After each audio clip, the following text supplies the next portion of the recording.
Yes, we're live. Marvelous. Hello, everybody. Welcome back to Strem Time on the MS Paint with Crispy and Storm Song here today. Everyone else is off doing things for Thanksgiving, so Indeed. it's just the two of us. I am here representing the elderly on Whacker's behalf today. When Oh, I don't was worry. your age, No, don't worry. I'm getting up there with you. I turned 32 next week, so. youngin. Younglings. So, today is going to be a little bit different. I've got something to work on, and it's actually a preview for later with the Crimbus dump. I'm working on a little thumbnail for Nebulous, and I'm going to color it today. So I had a little fun with this one, if you can't tell. But I do need to add one quick little detail to it.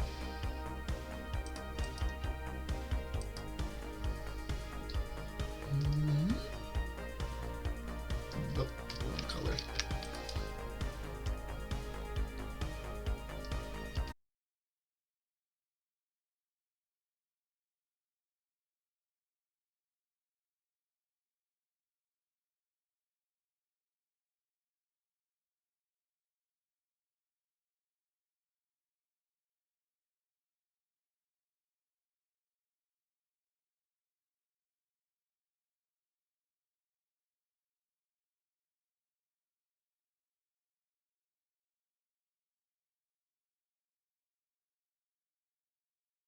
Oh, okay. Can you All hear me, right. Crispy? Yeah, my internet kind of took a shit there for a second. Sorry about that. I don't know Okay. why, but Last thing I Verizon. last thing I recall yelling was at Digiman. Uh, Yes. Bronies represent Yad on God and all that. Yeah, that happened. Okay. Then the internet did not save you from my madness.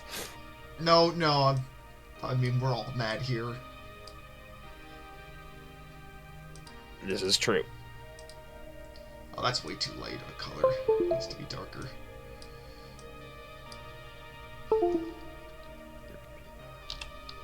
I really wish my computer would stop making the plug-in unplug noise. I don't know why it's doing that.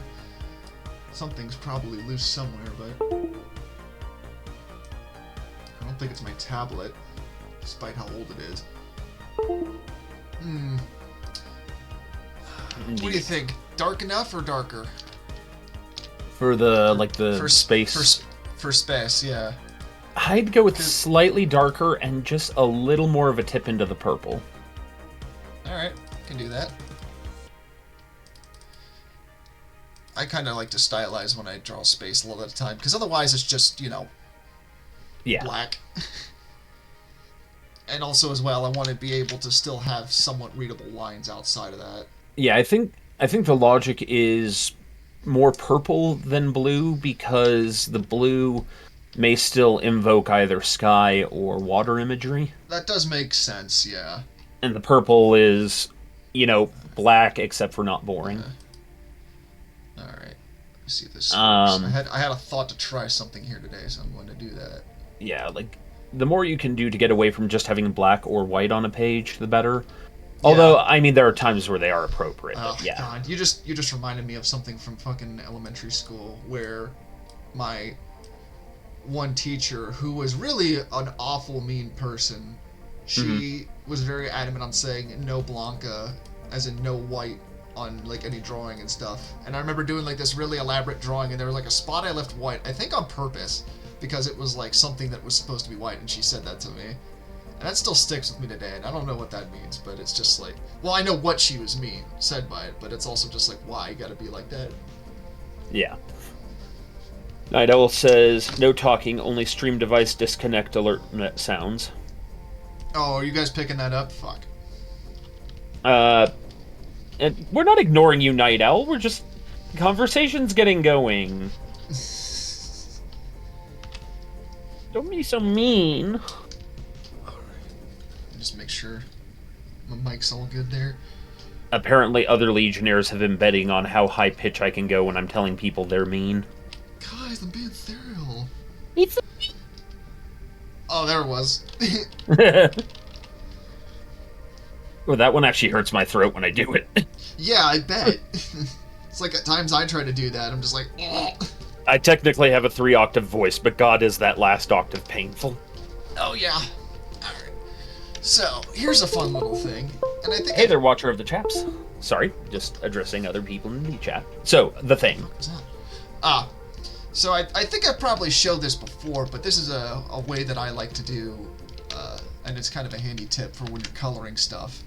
I put down a solid color over the ships, right? And the reason I did that is so I can do this. I hit this button, and, well, actually, first, if I would go off the page, like, if I would color this, you know, this will happen.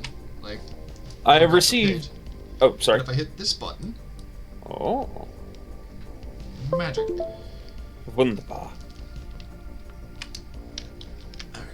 I've received a request from DMs. Yeah. I've been ordered by Whacker to tell you, skibbity swooty, I'm risen dat booty. Everyone in chat, if you could do me a favor, if you could just go on the internet and find the most horrible cursed Furby pictures possible and DM them to Whacker, I would very much appreciate that. Remember, his tag is Whacker007. Whacker007. Spelled WHACKER007. The W is capitalized. Yes. Alright, so, Hey, what Maze. color should we color our spaceship? Is the... Okay, hold on a sec. I want to know what the hell's doing that disconnect noise.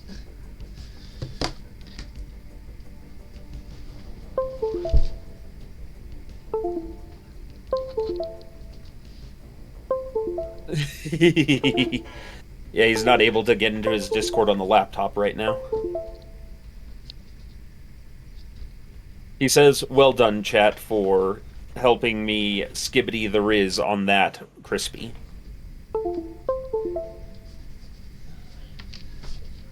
No, today, Blaze Snake, we are not doing a cursed stream. Yes, no, I am working on a little something for the Christmas dump. Yep. There's going to be some fun things involving the commanding of a fleet or something. It's a little bit nebulous. Yes. So, what colors do you think I should color this? Because I'm kind of thinking warmer colors right now. I always am a fan of, like, dark, like, not quite charcoal gray, but darker gray and orange together. I mean, if it's for Cargonia, that makes sense, you know? Yeah, get them little yellow highlights like as well. Like a bluish gray, you know? Yes. I like a good Yes! gray. Yes! There are...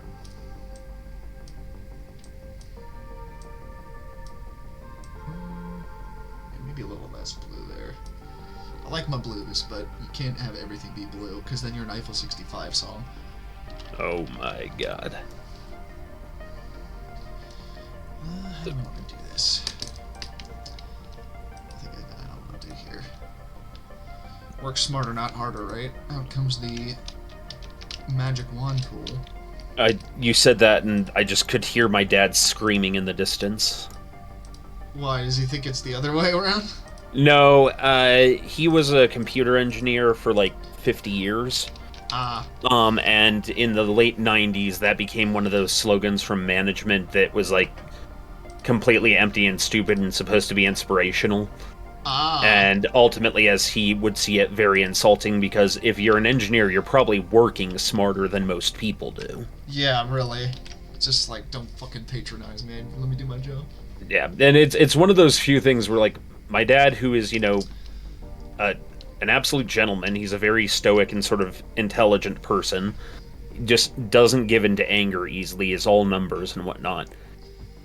But one of the few ways to get him angry is to do stuff like that. That's like his equivalent of mentioning AI image generators around you. That would make sense then. Yes. Alright, so we got that. And then that's that moment where you realize that he's also 6'3" and pretty broad-shouldered and... So you don't want to piss him off. Gotcha. It's like, hi, I'm in danger. My dad's wonderful. I only ever saw him get... I'm not even going to say... Well, no, it was violent. Ill-tempered. I was like 8 or 9, and some guy grabbed me by the shoulder in the mall and was like trying to get me to buy candy or something. That And is valid. he ended up slamming the guy against the wall and like threatening to kill him. Which I'm like, you threaten a man's kid. That is pretty well good cause. Yeah, that's. If anyone would, I mean, I don't want to have kids, but if anyone would grab my kid, I would definitely be upset. Mm-hmm. I certainly am thankful, though at the time I was scared shitless because I had no idea what was going on. Yeah, really, you're probably like way too young to understand. Yep. Yeah, I think it was like in 2nd grade, maybe, or 3rd, something like that. Well, the problem, Night Owl, is that Whacker has already seen Crispy's art. Yeah. Besides, I don't have any new things to send to him at the moment, so... As much as I would like to send him fresh material. Also, while I do not object, Watcher of the Chaps, why are we bringing up the 5th of November? Yeah, it's like November 26th. You know what? We should, now that I think about it, let's move on from subjects of November 5th. Yeah. Yeah. I was thinking of the poem about, what's his name? Yeah. But, Guy Fawkes. Yeah, Guy Fawkes. Lay funny mask man. God bless the internet. Oh, yeah. I still love the fact that they just, like, sent all black pages to the Scientology's copiers so they would use up all the black ink. Yep. Alright. Mm-hmm. Definitely need some orange to this, which I will add. I'm just trying to color some other stuff right now. It is the nice thing about using a magic wand tool. Makes coloring a lot easier. Yeah. Hey, sorry guys in chat. We're gonna step away from the whole 5th of November thing because that gets into Chumbawamba. So yeah, let's not the older movie, but stuff this year. Blah. Yeah. You know what? You can do that. You can go to Whacker and spam him with V for Vendetta quotes. So that's too nice of a movie to spam quotes at Whacker with. I would do something worse. I do love that movie. It is a good movie, to be fair. And while we're at it, you can spam Night Owl with scenes from Star Trek Enterprise, his favorite Star Trek. Oh my god, he's gonna kill you. Yeah, probably. Worth it. I'll die for the fucking bit.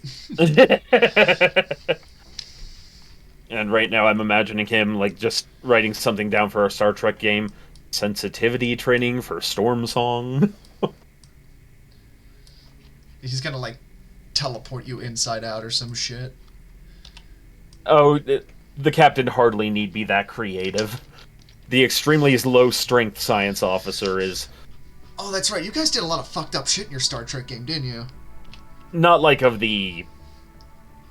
Not of the like war crimes variety, but there's definitely been some, like...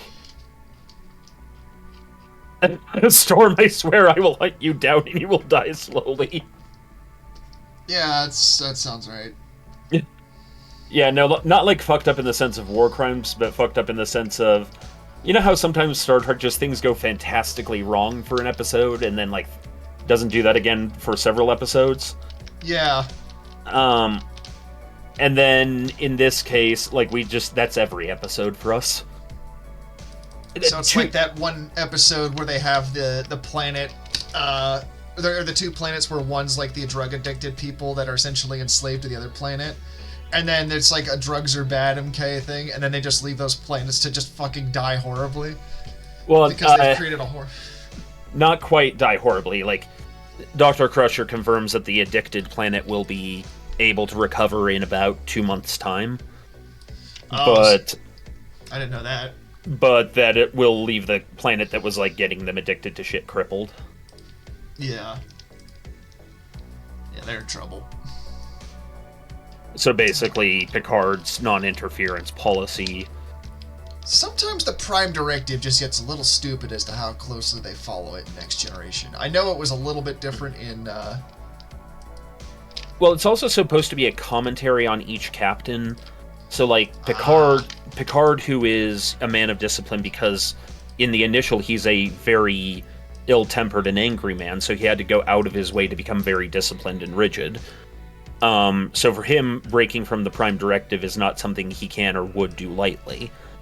Gotcha. Versus, say, Voyager, where Janeway is a relatively new captain and is suddenly out in the middle of, a pretty bad situation.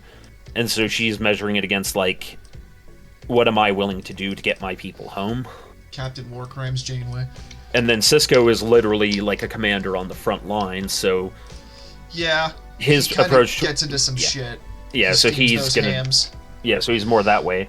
Whereas then Kirk is an explorer, so he's in a lot of situations where, yes, there is a Prime Directive, but the Federation is still fairly young, and there's still a lot of things they haven't run into or understand yet.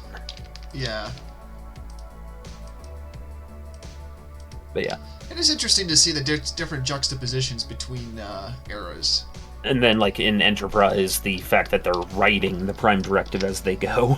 Yeah. I do need to watch, like, I do need to watch Deep Space Nine. I haven't really seen too much Star Trek. I've seen a bit of Next Generation. I saw a fair amount of Voyager. But, yeah. And then there's Discovery, which is okay. I just was not big on its writing.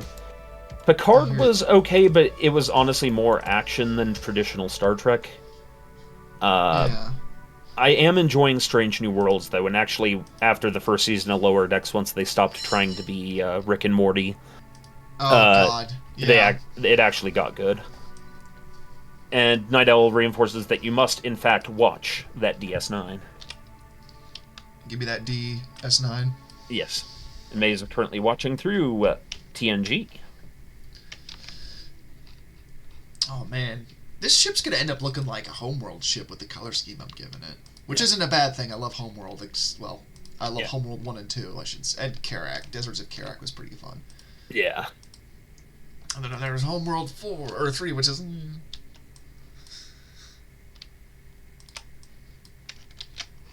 Yep. That's a game I don't need to play anytime soon. Yeah. I was actually just thinking about that game earlier because I was talking about Star Sector with people over in the Aux, but just... Man... I had to talk about a disappointment. Yeah. Yeah. I will say the one thing about Strange New Worlds, in just answering a Night Owl here, is that I do like it. It does differ from older Trek in that it no longer has the kind of Shakespearean element. That part's a little weird, but that was part of the original Trek, was the Shakespearean Well, stuff. because all of the original actors were Shakespearean actors. Oh, right. That's why And they did it. and also because Gene Roddenberry was big on like traditional artwork and poetry and such. I can respect that. Yeah. And then of course Picard was a classically trained actor not Picard, Patrick Stewart. Yes. Matt Damon. Yeah. Let's see how this color works. That's the thing. A lot of my color work tends to be guesswork. So. Yep. My brain just is silly of... Have you seen Star Trek First Contact?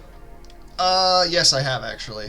Okay, so the, just in a scene where, like, somebody comes up to you and, like, aren't you willing to at least use, AI image generators as a tool? Ooh, it smashes the window. Yeah, yeah. They assimilate entire fandoms and we fall back. I did save an image that was absolutely AI generated to use as reference, and I felt dirty doing it, but it was a fairly useful picture. I'm also glad that Racker's not here to hear me say that, because then I just did not hear the end of it.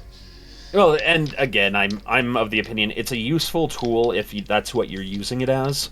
That's all I want to use it as. But yeah, just the people who start, using it as Yeah, that's where I have a big problem. Is just the people just using it just to create entirely and not really putting the effort in. Yeah, like I'll use it for shit posting. So like, yeah, or if you have characters for a D&D game, you want to give people portraits. Yeah, like I can understand that.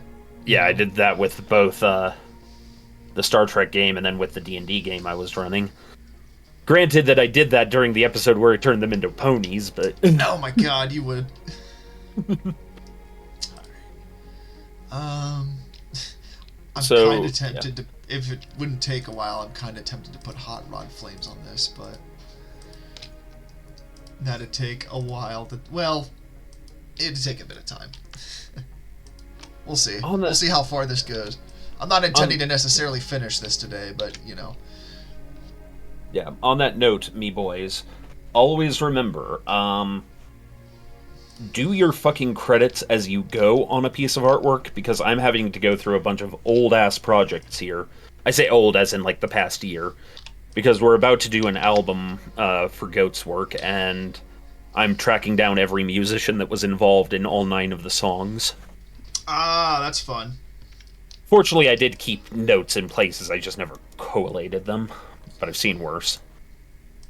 I've probably done worse. I'll fucking do it again.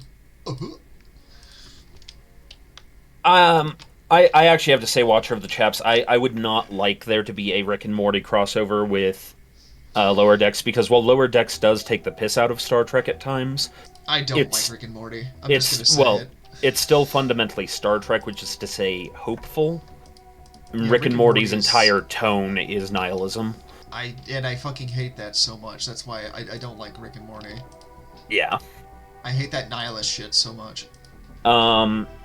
May says, well, I've got an hour left at work, but I'm getting overtime, so I'm not complaining. That's good.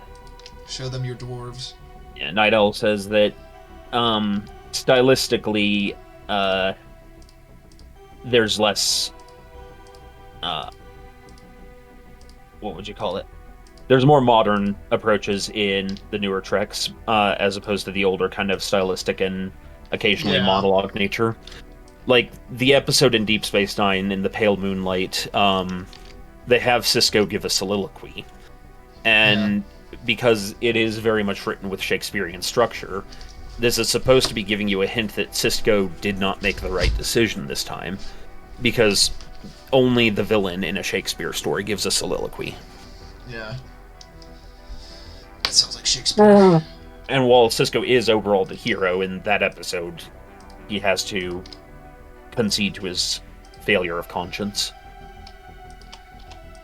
Yeah, although it doesn't present an interesting dilemma, because if it's the episode I'm thinking of where he basically false flags the Cardassians, yep, it's it up, is, but it's a necessary evil in a war like that. Yeah, well, and that's the beauty of Deep Space Nine, because I would say, personally speaking, I think Sisko maintains his honor to the end of that story. Yeah. But he's also put in a really shit situation, and you can see the cracks in the Federation, like when you learn about Section 31 and stuff like that. You have the people that form the Maquis that are just like, it's like, oh, no one ever leaves paradise, they say sarcastically. I think the one guy does. I actually know a fair bit about Deep Space Nine or Star Trek, despite having not watched a lot of it. So the Paradise quote is specifically Sisko when he's saying, "The problem, Major, is Earth. Earth is paradise. And so they judge everything by the standards of paradise. They're not out here at the front where people are dying, where people's lives are being crushed." Yeah, that sounds about right. Yeah. Which, given that that was being written at the time of the Yugoslavia conflict and so forth, there's a lot of Deep Space Nine that has a lot of reference to, like, the Serbo-Croatian conflicts and whatnot. Yeah. And it's very easy to, sit in a NATO-protected nation or in the U.S. and have opinions on it. And those opinions may even be informed, but you are not on the ground feeling what those people are feeling. And it's hard to ask, Hatfield and McCoy to stop shooting each other when they're the ones that have been getting shot at. Yep, that's all I'm going to say on it is yep, because I'm thinking of something else that I don't think we should talk about on here. No, that's completely fair. I was just referring to Yugoslavia because that no, that's conflict's just dead me. and That's buried. just a me thing. Yeah. But no, I get what you mean. I mean, it definitely informed the series, and you know, in a way, it made the series a lot more interesting, I think. Yes, and Night Owl points out it's not just false flag. There's actually a series of assassinations that carries out, Oh, which right, is true. right. So what do you think? More orange or less orange? Let's see. I think that's about commensurate with what I would do. Yeah. I might add a... I'm going to add some yellow in here, I think, too. So also, I just noticed that it has the Glock. Oh, no, that's the 46. Or the 46, yeah. Yeah. I was like, how can they make this dumb? Oh, I know. Yep. I will say I've really enjoyed working on this one. Not necessarily just because of the fun shit postiness of it, but also just it's been an interesting way to like play with perspective and ship design, which are both things I'm going to need later for something I'm working on. But yeah, no, I really like this. Yes. Still not sure how I want to shade it though, or if I really want to shade it. I mean. I don't know. It's like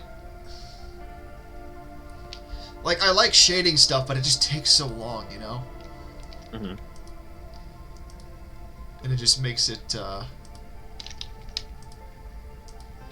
guess, a bit difficult to want to keep doing it on certain things, especially if it's a long project with a lot of stuff to it, like a comic, for instance. Yep.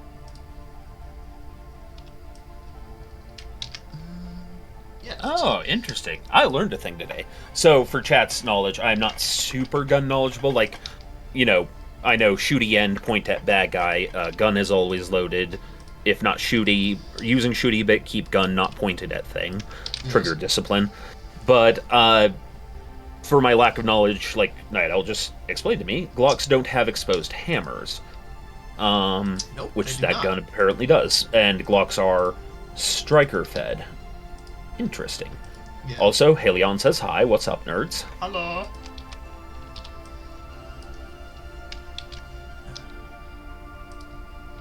I'm painting a spaceship. He says, if anything, it's a crudely drawn star model BM. Which I do not understand the meaning of. It's the death brick is what it is, because, I mean, just look at it. Yep. Yep. I do like my bricky spaceships. Although I also really like the sleek stuff too. It's kind of a different taste depending on the mood thing. Yes. Yeah. Oh, I need to color this part here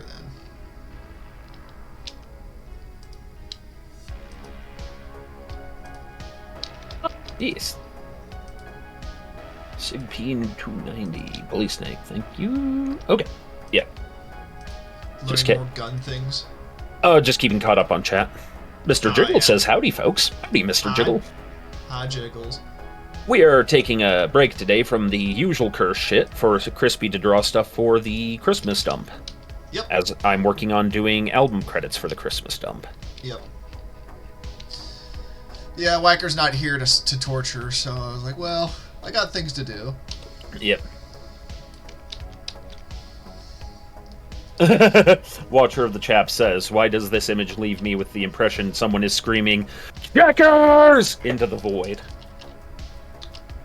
I could definitely see that. Also, Freebird is absolutely playing on this PA. There was a Star Trek game I played in a long time ago where I was playing the ship's helmsman, who was just kind of a pedal-to-the-metal kind of guy, and the captain had made special arrangements for if they were in active combat, he was allowed to turn on his favorite soundtrack because it made him a better pilot. So going in, and I got the DM to agree to that without first checking on what the music was. He had only said, you know, make sure it's appropriate. And so we get into our first battle. I have the, you know, I would always kind of DJ our stuff, and I have the track synced up. And I have him hit the button, and Judas Priest starts playing. Please tell me it was Turbo Lover. Turbo Lover was in there. It started. Oh, it was a bunch. Yeah, it started with the Hell Patrol. Oh, I was hoping for Painkiller. Painkiller was in there. Hell yeah. The DM was deeply chuckle-worthy. One of the other players was not so plussed about it, so it only happened the one time. Oh, that's right. I forget the people you play D&D with. Well, this was before I even knew... This was before... Jeez. Is this... I think this D&D game, now that I'm thinking about it, Crispy, you would have been in 6th grade. Damn. I was just starting college. Damn. Feel old yet? Yep. There was a time. The before time.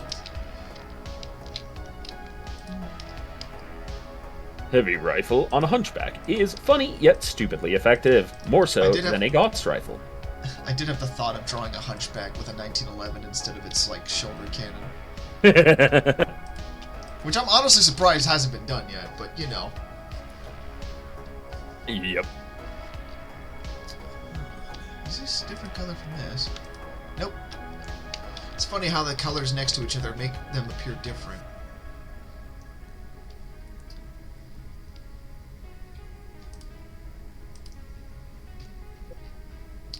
Man, now I want to listen to some Judas Priest. It's too bad it's going to get the stream nuked if I do that. White bolts of lightning came out of nowhere. Sorry. There, you got some Judas Priest. It just isn't copyrightable. Well, that's fine then.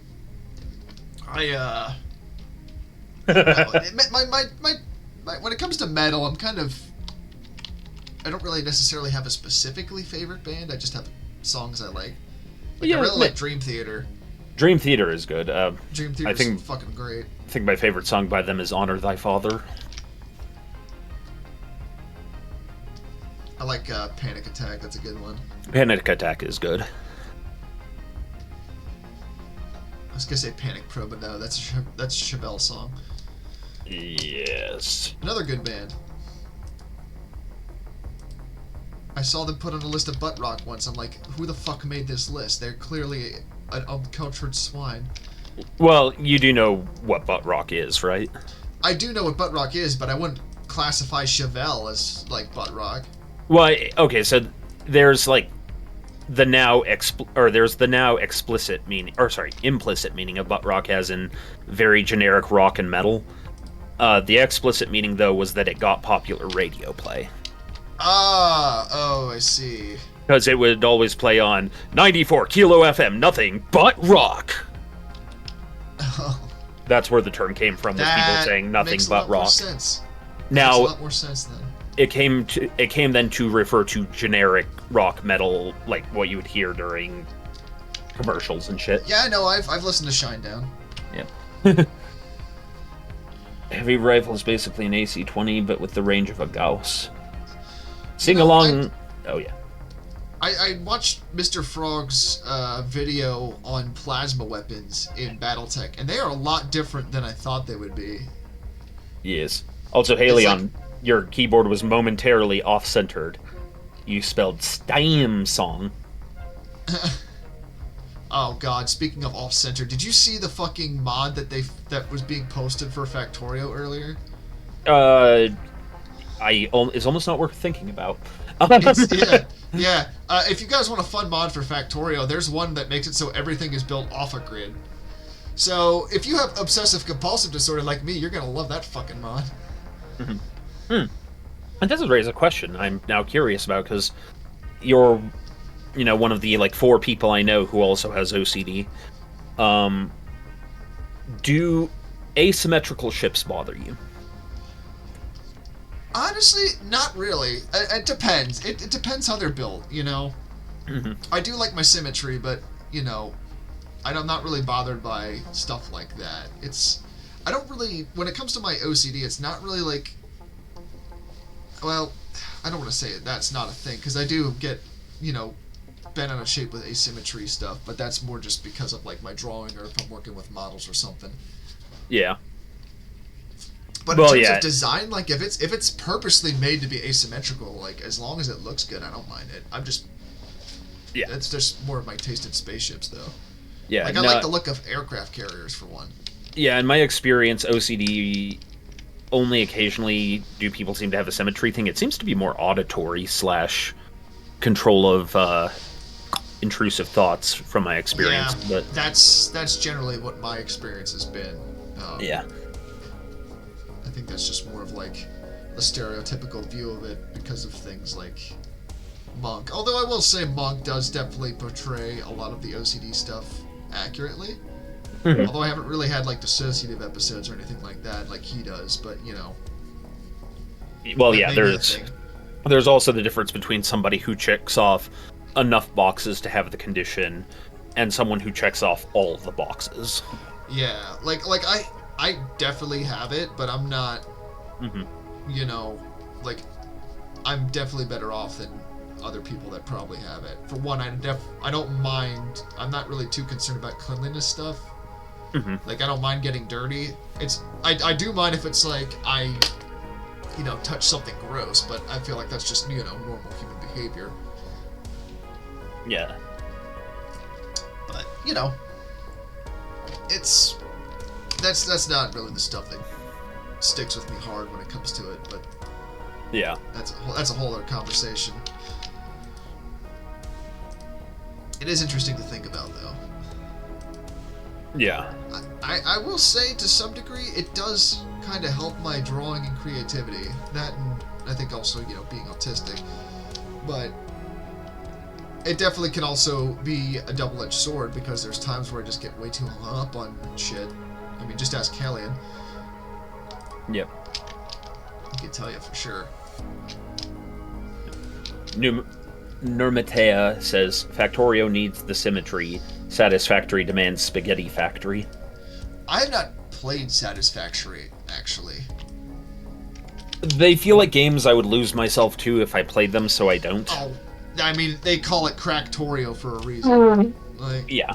Like, I know how I play Minecraft and Cosmeteer, so I don't allow myself to buy a lot of those kind of games. That's probably for the best.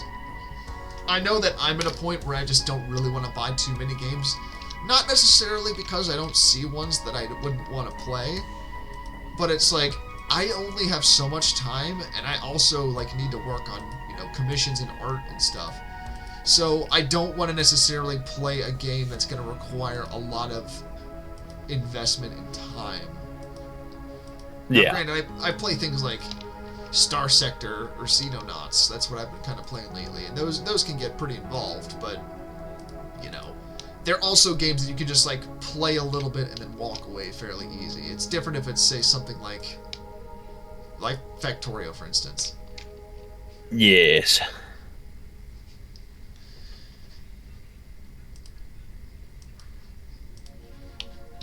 There's something to be... I just have so many games that I haven't really played yet. Like, I have Disco Elysium, and I played that for maybe 5 minutes. And I feel like I need to give that another go sometime. Yep. Or, like, Wasteland 3. Wasteland 3 is a fun game. It's a fantastic game. I highly recommend people play it. I've never beaten it, because I keep just, like, getting to a certain point where I just don't feel like playing it anymore. And then when I come back, it's like, well, I feel like I just need to start a new game at this point. Yeah. That's a problem I used to have with, like, early on when I was playing Morrowind and Oblivion and games like that. Yeah. And I don't even think that's necessarily an OCD thing. I think that's just more of just like a game. Oh yeah, no, that's a people-y thing. Yeah. Yeah, there's definitely times. Yeah. Oh, I was gonna say there's definitely times where I've booted up, like to play a game, and I'm just sitting there like, you know what? I actually don't feel like gaming today. You know. Yeah. But yeah, no, like, to explain OCD on a more simple level to most people, imagine if you opened a Wikipedia page, and then somebody pressed a button and every link on that page opened a new window simultaneously. That's not a bad way to describe it, honestly. Yeah, it's difficulty or inability to control intrusive thinking. Yeah, and, you know, it's always fun when it's horrible things like, oh, the end of the world and the apocalypse and things like I get to deal with on a regular basis. Which is also partly why I hate that nihilism shit, because it's like, oh, you're just gonna feed into that, thank you. Yeah, it's definitely a suboptimal thing. Welcome to Psychology with Kristy. Today we are going to look at the Freudian complexes. Yes. Tell me about your mother. No. Why is this? Oh, I know why this is doing that. Okay, hold on. There we go. Yeah, that is the one thing about the layer masking that I'm doing is it's... you also got to be careful when you're putting down the base layer that you actually get everything, because then you'll miss spots. Man, my allergies are just hitting me hard. I don't know why. Probably because I'm home and the cats are running around. I have cat allergies, but they're not like terrible cat allergies like Whacker has. It's just like if I hold my cat and I rub my eyes or touch my face afterwards, like my eyes would get really irritated. Yeah. Let's see. Which color for the other ships? That's a good question.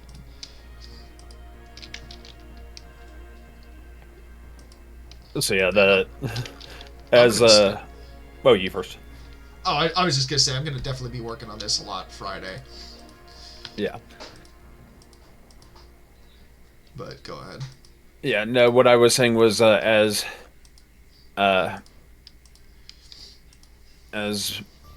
Tex has been kind of expanding the scope of our operation, with setting up the music and so forth, for future Tex Talks videos and other content that we're making. It's occurring like, originally it was just me and Goat, and then we'd throw the stuff at Crow for him to process. And now it's like, well, now there's like lots of us involved. It's definitely growing in scope, which is great, but also just like, damn. So yeah, like, I think I'm taking notes of everything the music team's been doing, and I'm like, we need a workflow chart. Yeah, I honestly think I need to start getting better organized with shit, because I mean, for one, I've got people asking me for commissions. For two, I've got my own things that I'm working on in my spare time as well.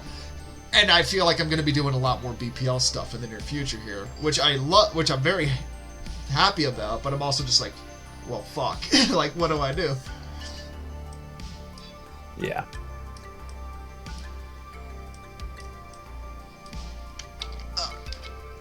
Yeah, that's looking good. Well, actually, let's make it a little bit bright. That's the one thing when it comes to color, is just trying to find a good balance with shit can get so tedious. And also the thing too, it's like you'll make something and the colors look good to you on your computer, and then you go to print it and it's just like, oh, this is just so dark I can't see the detail. That's great. That also might just be a Staples thing. So. Yep. Pro tip, do not buy a 1 terabyte thumb drive from Staples. Okay, this sounds like there's a story. I got one for Christmas from my father-in-law, and I used it once, and then it corrupted, and now it's just like, oh. Yep. It's not really a long story, but it's just like, I understand.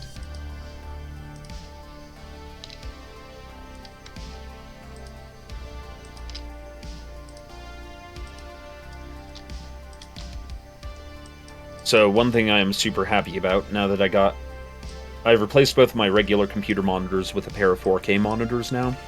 Nice. That go with my 4K TV, which I use as a third monitor. Largely because I do all my streaming and TV watching on it anyway, so at this point I just run it all through the computer for efficiency's sake. Makes sense. And now that all three of them are working in the same thing, it's no longer fucking up my backgrounds. That's nice. Because I have rotating backgrounds on each screen. Because I get bored of looking at the same picture for too long. Yeah, I need to do that as well. I'll sit through. I don't have it because I don't have my Windows activated. Yep. Because I'm cheap like that. Yeah, that. Fuck them. Yeah. It's like, I paid for this, and you said it was in perpetuity. And clearly you're full of shit, so... Go sit on a soldering iron and spin. Yeah, it goes sound with a soldering iron. Don't Google that. Please don't do that, ladies and gentlemen. We want you to be healthy and live for a long time. Hey, Lord Grimos. Hello. Helion. I'm drawing spaceships.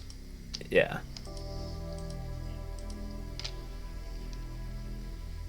Watcher says one does not simply finish Skyrim.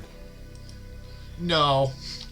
Even if you beat the main story, it's just like, or if you even get to the main story, because then you'll do part of it, and then you just get distracted by 20 million side quests, and then you're on the other side of the map like, how did I get here? I've definitely had that happen. Yep, that is, it is for some, content for the Christmas dump, Mr. Grimos. Also, Haley, we do have bad dad jokes on the stream, but unfortunately Whacker's not here right now to point at, so...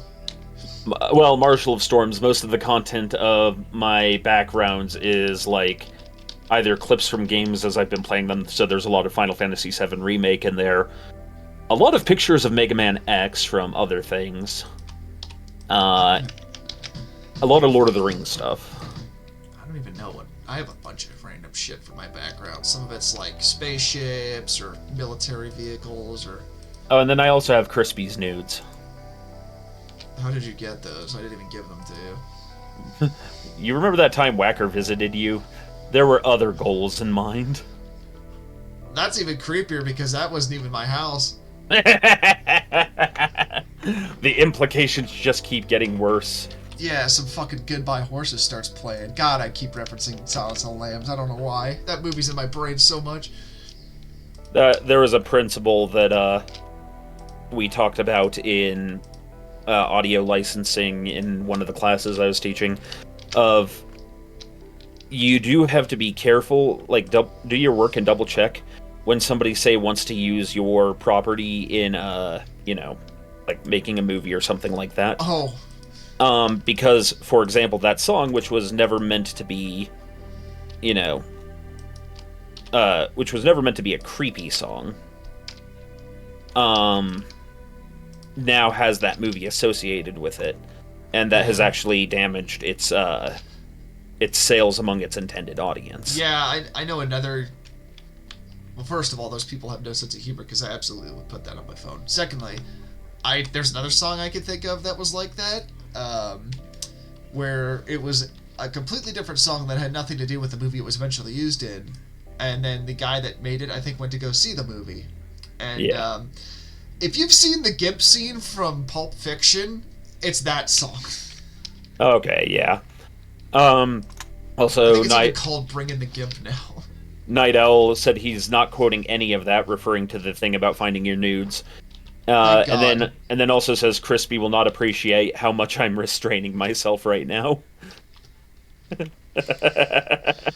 I'm scared. Oh no, just Night Owl saying that he's being considerate in not posting that. I'm much more concerned about what he's being reserved in posting. I just say shit on stream sometimes. I'm like, oh god, did I actually say that? I mean, yes. I will be right back. A Crispy quote. At this time of year, in this part of the country, isolated entirely to one Twitch chat. Yes. Can I hear it? No.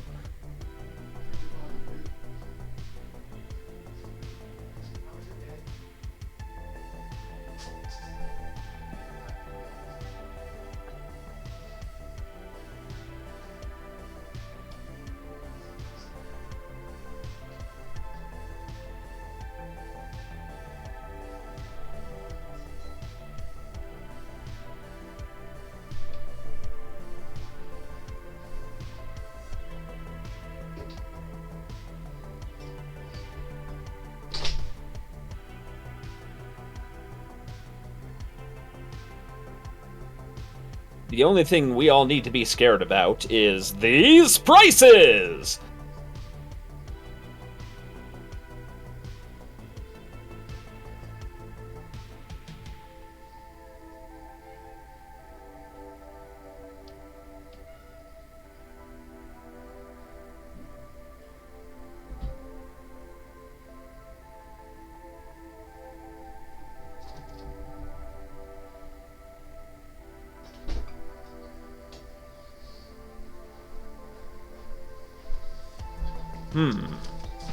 Let's see. So what has everyone in chat been up to? I am back. Hello back, I'm Stormsong. So we have confirmed that Techie and I have the ability to summon each other. Oh, really? Because, well, no, it was Talon that summoned me. But Techie was like, we're Stormsong, you know, apparently, like, because we were about to do some of a Void Crew. And Talon's like, did you mention these prices? And I heard that just as I was walking back to the computer. I'm like, hi guys, I'm back. And they were both like, oh my god, it worked. And then later on, when we were waiting for Techie, I'm like, I'm going to try summoning him. I don't know if it'll work. Anybody up to play Tarkov? It looks like it didn't work. And then suddenly Techie's like, hey, I'm back. Oh my god, that's great. Which then, when I explained that to Techie, he's like, is that what I'm known for? I mean, at least that you have words that people could summon you for. I don't know how people summon me, since I'm, like, kind of the cursed Furby person now. Oh, there are no words to describe your sins. I'm fine with that. I was showing off the Cob Goblin last night in chat, and people were very concerned. Yes. And I was just like, good, good.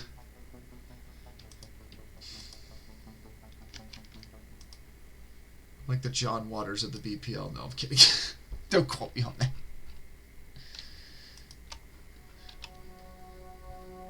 If you don't know who John Waters is, well, go watch Pink Flamingos.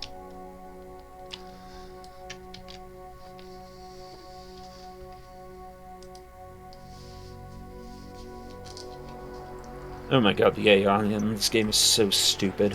What game are you playing? Cosmeteer. Oh, yeah. That one looks fun, but it's just like, eh.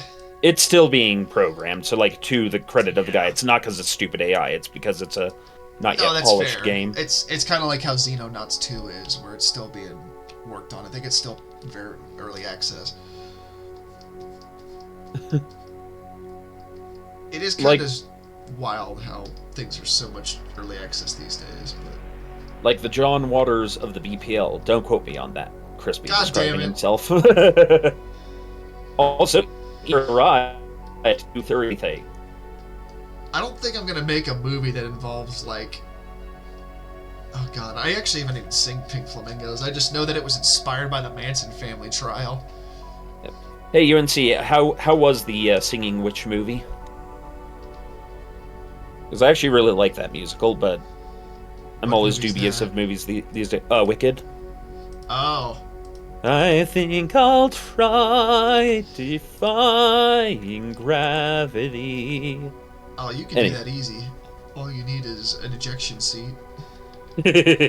Also, I don't know if I've said this before on stream or not, but I do not like musicals. I get it. It's not everyone's sack of soup. Why are you keeping your soup in a sack? Blame Canada. Of course. Because the country's gone awry. Oh, yeah. Now it's looking solid. Now for some fuckery. Now we're cooking with napalm. Not yet, but give me some time here. Oh, so it's only the first half then. Okay. They apparently split the movie into 2 acts, so we shall see. So they did a Dune thing. Which is weird, but then again, some musicals are on the longer side. Yeah. To where some of them almost approach operas and not even musicals anymore. I was gonna say, I was thinking of Wagner, and it's like, I don't have 4 days to see this fucking music opera. Well, the Ring Cycle is something that I don't think any of us can take in one sitting. Ugh. No, well, no. Also, the people that are super into Wagner are just the worst kind of nerds. I mean, that is fair. Yeah. There was this one guy with a funny mustache that really liked Wagner. Okay, I mean, yes, but I think it'd be unfair to count him. No, I know, I'm just saying he was a nerd. I mean, this is true. In desperate need of some wedgies. Again... I think bullying is wrong, don't get me wrong, but There's some people that are just like. Yes, no, Never yes. mind. I think Never there's I think there's a lot of stuff we've called bullying that, like, how do I put it? I think kids are toughened by a lot of things that we don't give them credit for, and we consider every little thing bullying now. And it's like, if a teacher's not monitoring, it can get there. But, like, at the end of the day, it's like, okay, two boys threw hands with each other. That's not bullying, that's children, getting hurt enough to suddenly realize, oh, I can feel pain, maybe I shouldn't do this. I actually think that the amount to which we protect our children increases the likeliness of violence in adulthood.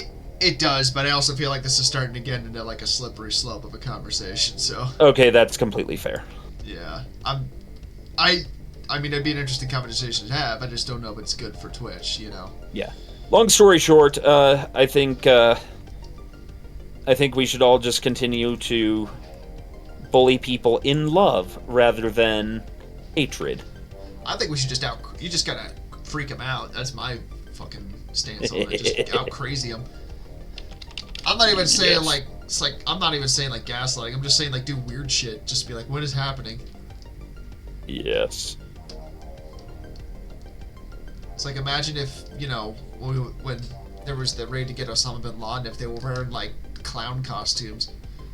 That would have been trippy. There's no There's no stopping on the pain train, or what was it? The clowns are running the pain train, and brother, we ate the brakes. Pretty much.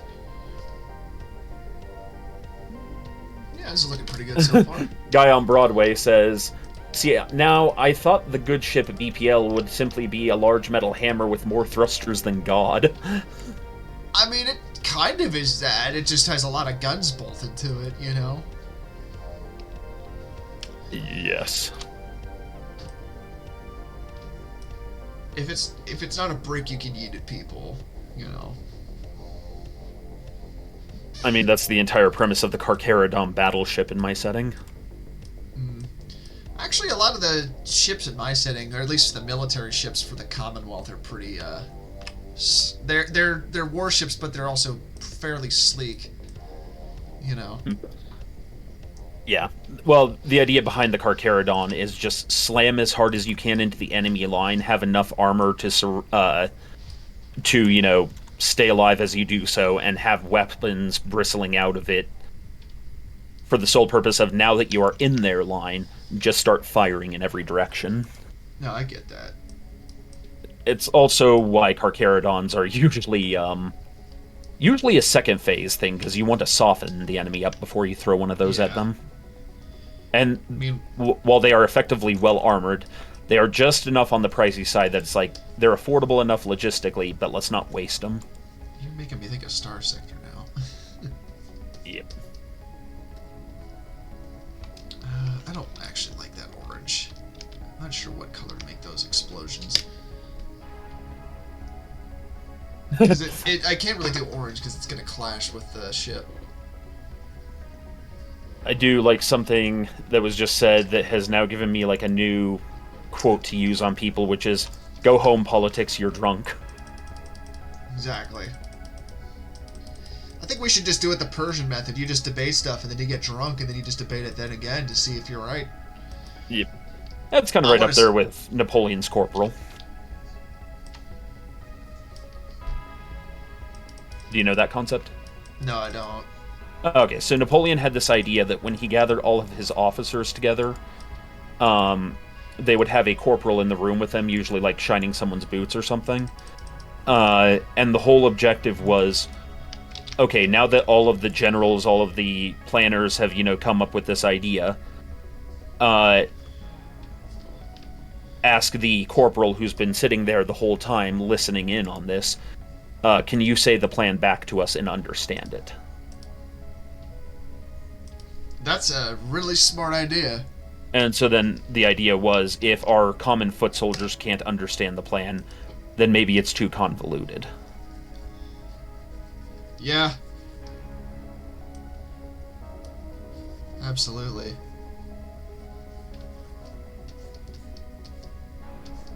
You need the idiot test, or the overthinking test. Yep. Yeah, this is looking better now.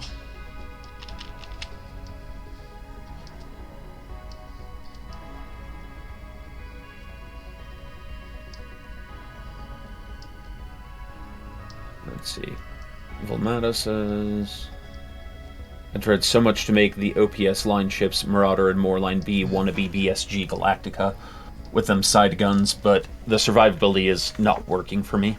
See, my setting, it's like the main military ships are sort of sleek, but there's a point to that where it's like they're also a symbol of might and opulence of the Commonwealth, which is the kind of the main faction in my setting.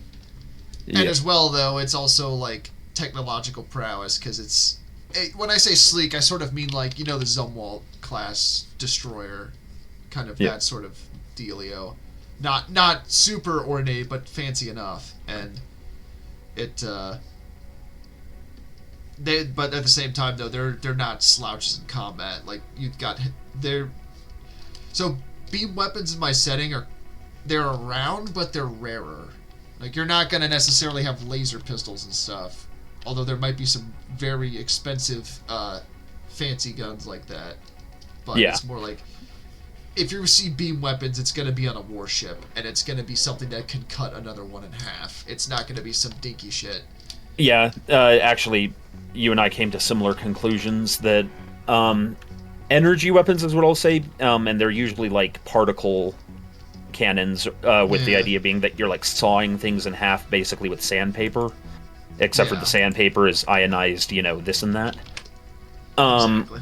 Beam weapons, in the sense of like a laser beam, is typically reserved for mining equipment, because long distance they're not actually effective enough for space combat, but short range they're really good for like sawing things apart. Actually, I didn't even think of that. I like that a lot. I'm gonna remember that one. But and so, like, it's why one of the first lessons of piracy in the setting is do not get too close to the mining ship you are trying to take. Because it may not have a lot of defenses, but mining ships can just saw apart anything that gets within their reach. They're limited, but still dangerous reach. Hell yeah.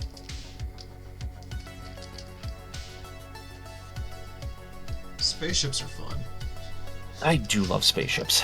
Yeah, it was really funny. We were down to visit my wife's parents, or my relatives-in-law, I guess would be the term, because it was her dad's birthday. And I'm sitting there drawing with, because I brought my sketchbook along because they're watching football, and well, I just love football. Also excellent. But I brought my sketchbook along, and I'm drawing like stuff in it. And I mentioned that I draw spaceships, and her stepmom was like, "Oh, I never see you draw. I didn't know you drew spaceships. You're just drawing characters all the time." And I was like, "No, I actually draw a lot of spaceships. You just don't see it." Yes. Do I want this orange to be brighter? No, that's gonna clash with the color behind it. Very cool. Man, it's the thing that I like is tedious about coloring. It's just trying to make all the colors balance pretty well. Yes. I'm not saying I'm an expert at it by any means, but, it's just one of those conscious decisions to think about. Oh, yeah. I think I've talked before about, I don't know if it's been on stream, just like my color design classes that I took in college. Well, a class, but, man. It's a lot more complicated than you think it is. Yes.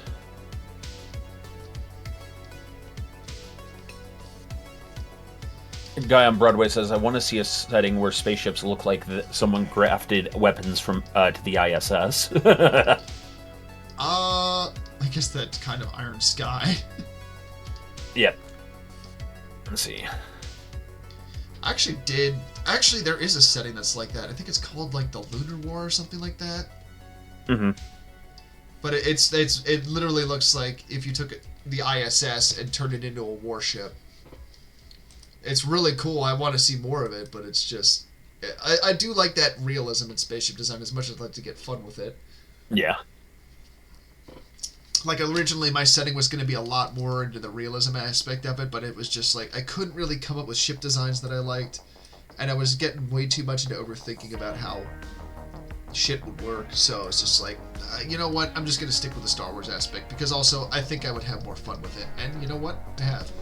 Also, there's something to be said for the difference between realism and realistic. Yeah. Realistic is you are simulating actual reality. Realism is that you are trying to give a credence of believability to your art. It is. It's like The Expanse, for example. Like The Expanse, it's not realistic necessarily, but there is a lot of realism in it. Yeah, and that's where you just basically are saying, you want to make sure that, actions have consequence. That whatever hard rules you've laid down are maintained. Yeah. Which, even though my setting's like on the soft end of things, I do have like rules for the setting and things, like for FTL travel, for instance. Yeah. There's methods of doing it, but they are also there are jump drives and jump gates, but they both have their pros and cons to them. Yeah. It's just, man, I love world building. It just gets so fun. I've actually got another setting I've had in mind that I wouldn't mind working on at some point. I just don't know when to do it.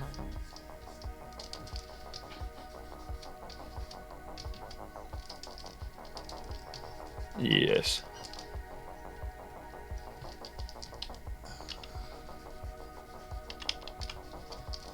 Sweet.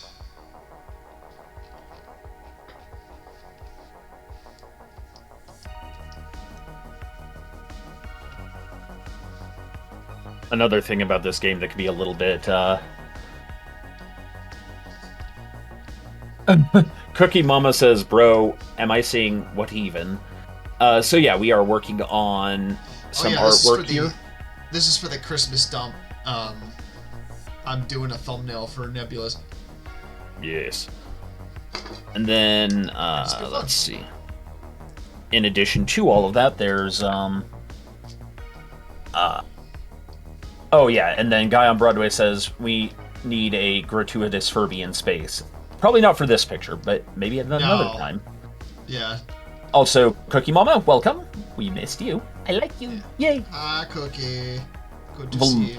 Yeah, Volmata says, I know, right? I keep expecting to see the Uwu anime cat in there somewhere as a cameo. That's an interesting way to put a Furby, but alright. I've never heard it put like that before.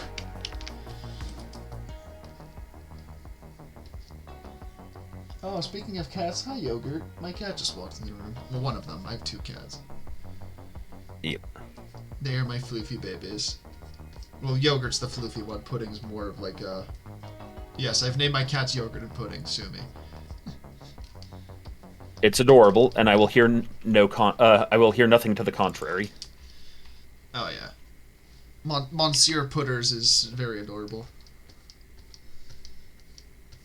He also is fucking a goblin and a terror in the house at times, because he'll just try to climb everything. It was like yesterday morning, I got up and I was like in the shower, and I came out and our bedroom door was closed. I'm like, that's weird. Why is the bedroom door closed? We never have it closed. And I figured it had something to do with the cat, so I open it and I like peek in and I look over at the window, and the curtains are on the floor and the Farad is just sitting there bent out of shape. I'm like, ah, that's why it's closed. And I can guarantee you, I would know which cat it was.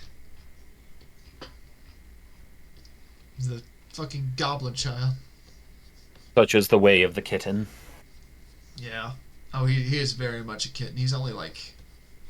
I think he's like 6 months old at this point. We've had him for a couple months at this point. We got him when he was 4 months. Why is it... Oh, man. My music stopped because YouTube thinks I'm dead or something like that. No. I don't know. Actually, I found out something interesting about YouTube a while back. So, there is a punk band that was named Suicide back in the, I think it was the 70s and 80s. And I was trying to find some of their music on YouTube the one day. So I just typed in suicide, not thinking about it, and immediately just brought up like this, like, if you're feeling depressed, like, call this hotline. I was like, I mean, I'm kind of glad to know that that's a thing, but also it's like, what? Yeah. I noticed that there are things that... Yeah, it's just... It was just weird. It was just real weird. Yeah, just like... Like, I'm glad that they are marking stuff like that, because it's like... You know... Yeah. Basically, it would suck if, you know, like, somebody died because of your art or something, but like... I fucking hope not. I know my Furby drawings are bad, but they're not that bad. Yep. But yeah, it's... There's a bit of weirdness to it, which is like a whole other conversation. Mm-hmm. It's like, I was talking the other day about Dune and the Butlerian Jihad and like what it was, because I know that Brian Herbert kind of turned it into more of like Terminator, like Rise of the Machines type shit. Mm-hmm. And I'm not really a fan of that take, because I think that that's kind of... It's a cold take at this point, and I don't think it's an accurate take as to why something like that would happen. I think the more interesting take was the reason was there was a monopoly on the thinking machines, and the people that controlled the thinking machines essentially just controlled all of mankind. And, you know, of course, there was also the end of we became so reliant on machines that it was namely that caused latter. us to stagnate. Yeah. Yeah, it was namely that latter part, because machines took away from the human experience ultimately. Yeah, a bit of both, I want to say. And the reason I say that is because, and I'm not trying to get, you know, chumba or anything when I say this, but just like if you look at how tech companies are these days, it's just like, oh, Frank Herbert was very forward thinking. Yep. Wake the fuck up, Samurai. No.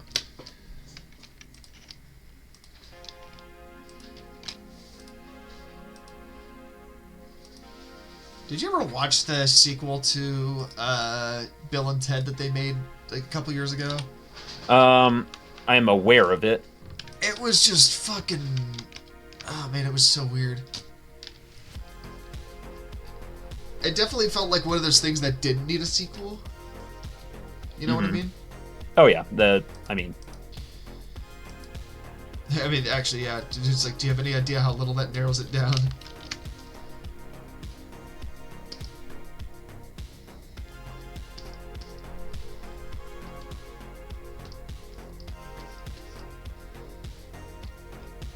It's just like really weird seeing like that old of Keanu Reeves. Is just like, because when my introduction to Keanu Reeves was The Matrix, so first of all that was a trip learning what Bill and Ted was.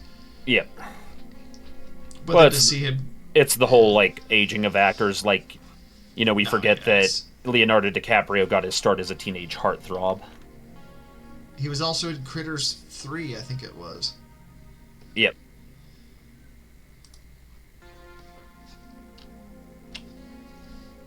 Critters is an interesting series. I don't think you should watch 4, but I did enjoy 1, 2, and 3.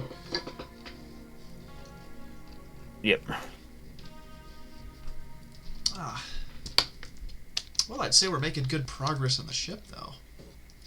I honestly don't know if I want to shade it or not. I do have an idea to put like a border and stuff around it, but, you know, I'm sure you'll all see it when the Christmas dump comes out. So you'll see when my brain is cooking. Yeah.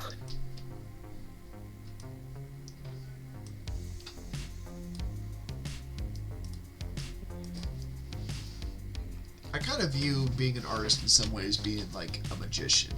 You know what I mean? Yeah, you just stab Whacker in the eye with a pencil and it disappears. It's magic. Well, we'll see how that... That didn't happen when we met in person, but you never know. Oh my. Man of his word, Mr. Night Owl just sent me a bunch of explanations of various guns. Did you know that guns shoot bullets? No. I'm sorry you had to find out this way. There's more. Well, it's like last night when I learned where the inspiration from Smaug came from, which was a fucking horrifying flamethrower weapon. Oh, yeah. And then I tried to explain it to my wife, and she called me a nerd. I'm like, okay.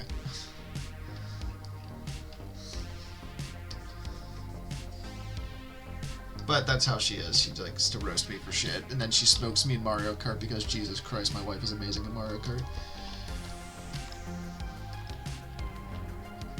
Yep.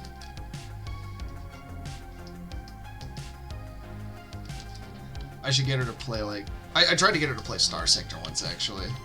But she was not necessarily a fan. I was like, but you like economics.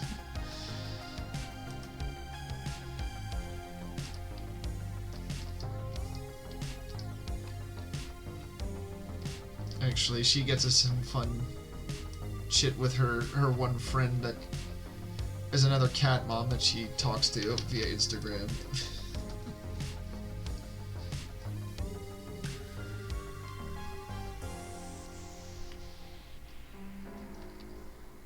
We both have weirdos we hang out with on the internet. Yes. But you know what? It's fun that way. You know, now we're gonna keep that yellow. The Mountain Dew beam is going to glass the enemy.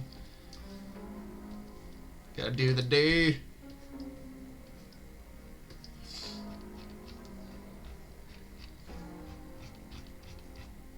Yep.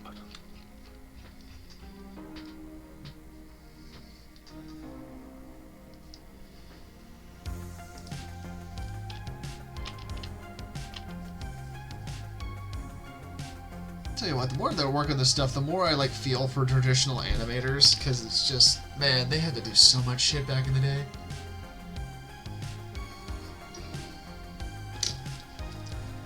It's like that one video I've seen where it's they're painting the backgrounds for Akira, and you literally have a guy going through with a white paintbrush on the building, or like a yellow paint on a tiny paintbrush, and just going along on all the buildings and just adding all the little dots for where the windows are. Yep. It's like people have to do that shit, you know? Oh yeah, like knowing what I know now about sound, like anytime somebody says they want to do it the old-fashioned way, I will just glare at them like, I'm the expert here. Fuck off. It's like, we're not doing it the old-fashioned way. You don't know what you're asking for. We're not doing it that way. Yeah, because manually cutting tape Oh. and then fusing the tape together without damaging the information on the tape. No, thank you. No, thank you. I'll be right back. I'm getting a phone call here. Oh, I guess it's just me with chat. Hello, chat. I hope you're all doing good today. I hope everyone's good. I know for my fellow Americans, we have Thanksgiving coming up. It's going to be a good time. I hope you all have a nice meal with food.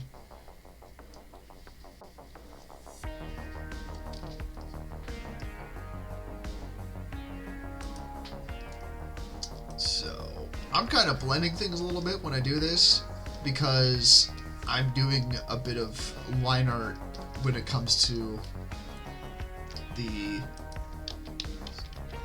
drawing itself, but I'm also going to do some soft brushing because I think it's a better way to do the certain details in this. It's like, you know, you want like a good plume to your spaceship when it's flying through space.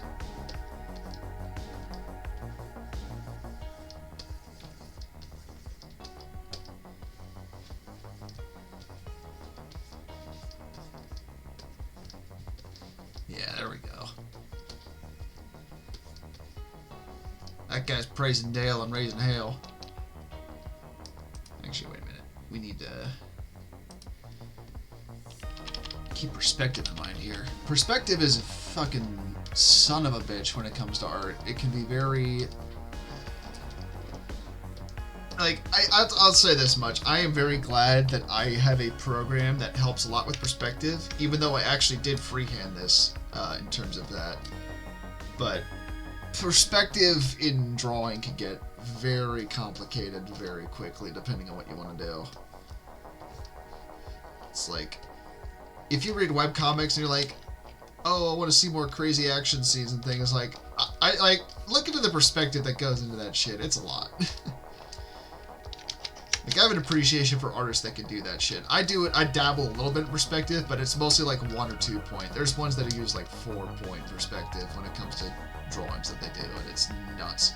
It's beautiful, I love it, but I just like, man, that's a lot of work.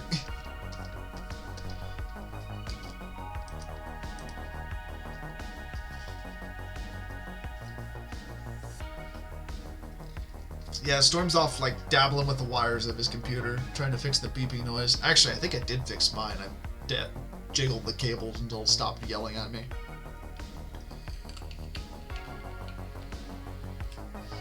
I should play more Duck's music on stream. I just don't know how big of a playlist he has.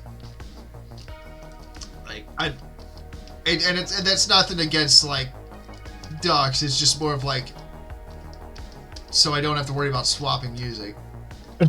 I return, and Night Owl, no! No to what? Which thing? Storm, solder wire reels like a real audio engineer. Oh, Jesus Christ. You know not for what you ask, child. I think Night Owl knows exactly what he's asking. I think that, I think he, I think he's just like, would you like to play a game? Yep. Da-na-na, da-na-na.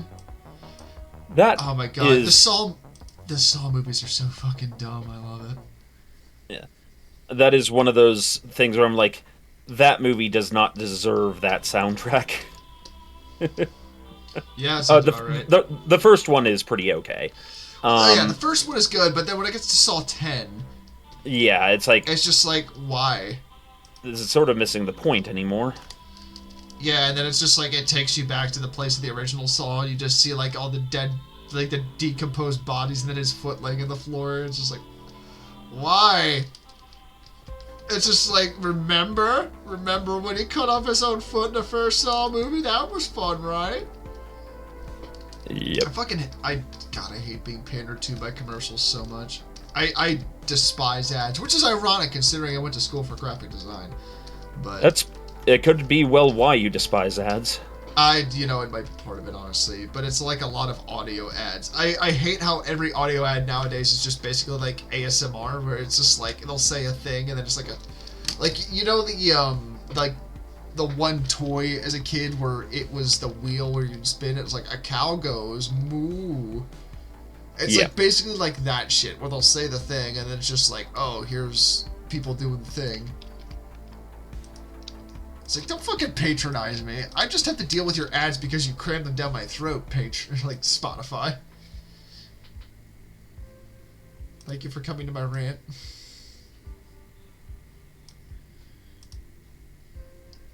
Ah, there we go.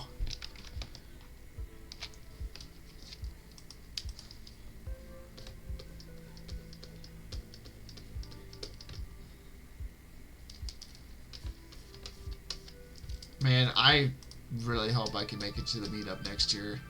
I really want to be able to come to that shit. Yeah. You guys look like you're having a blast. We missed you. I know. I would have loved to have been there. It's just it wasn't in the cards, you know. Just had a lot of personal life stuff where it's just like, yeah, I probably shouldn't worry about traveling to location redacted because I've got other things that I need to deal with. But I definitely intend to come next year. Oh yeah, that's a good ship plume, I think.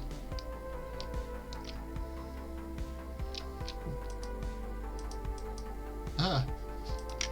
Oh, that's why. Alright. Layers and groups are your best friend when it comes working digitally, I'll say that much.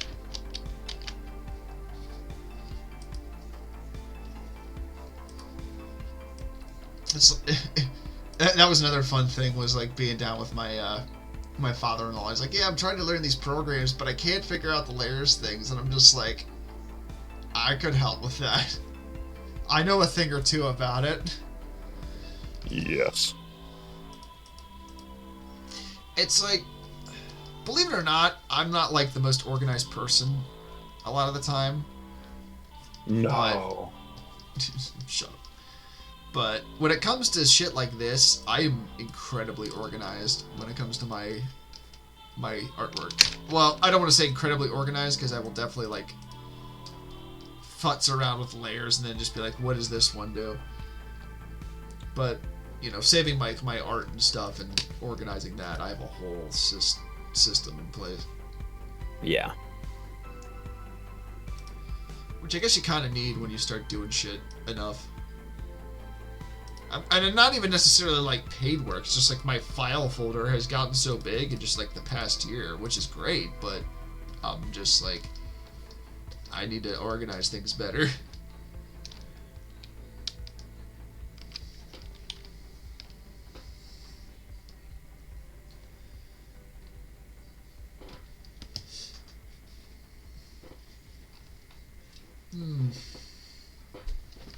Yes. I did want to start adding striping to this, didn't I? Also, I need to label some shit. Hey, Jiv Turkey. We're doing good. Hello. Hello. Welcome to Stram. Basara says, take the number of Saw movies, add 2. That's how many unnecessary Saw movies were released. Again, I thought the first one actually was a pretty decent movie, but yeah. I think the first one was enough, where it was like this drama thriller of just like this extreme situation people were put in, and then it just became like torture porn. Yeah. Like, the whole point of that's like, okay, I'm about to say something weird, but there is, I will qualify it once I've explained it. No, I don't think that's possible. But no, like, think of the Silence of the Lambs films. Oh, I do. Those didn't get sequels until years after the original.